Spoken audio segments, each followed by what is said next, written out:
Bali, ito yung full fence na kinabit namin. Nagkabit ng salamin nito yung mga kasamahan ko. Bali, tinulungan ko sila magbutas. Kung mapapansin nyo, na simento na nila. Ayan.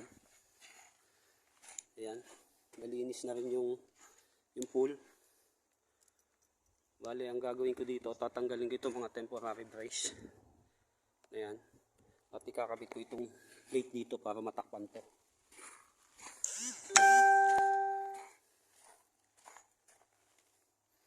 Yan, para matakpan yung mga butas na to.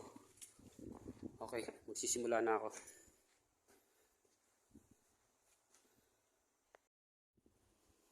Wala, yan lang mga tools na yun ang gagamitin natin pang panlinis. Tsaka babaklasin natin mga kahoy.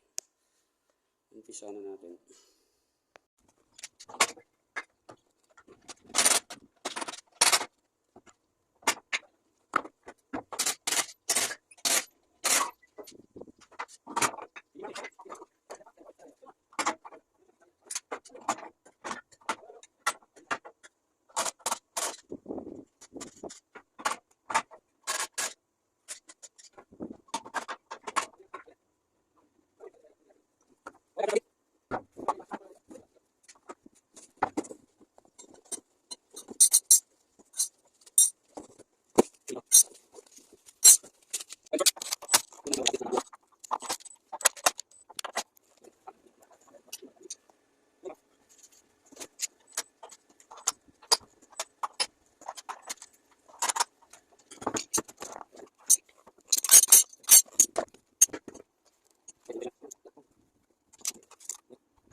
Ayan po, nililinis na ng aking kumparing napakagaling.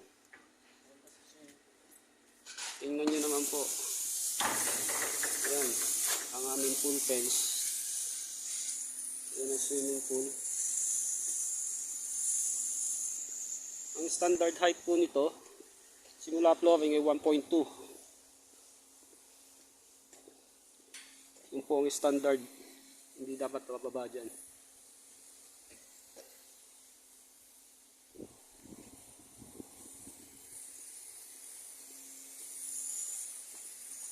Tapos ito po may latch, automatic latch. Kailangan po yung lock niya ay nasa labas lagi, nasa loob ng swimming pool. Kasi automatic po yan. At dapat hindi naaabot ng bata. Kaya minimum gap dapat nito, maximum 10 mil gap para hindi ma-shoot yung daliri, hindi maabot yung lock. Okay po, hanggang sa muli.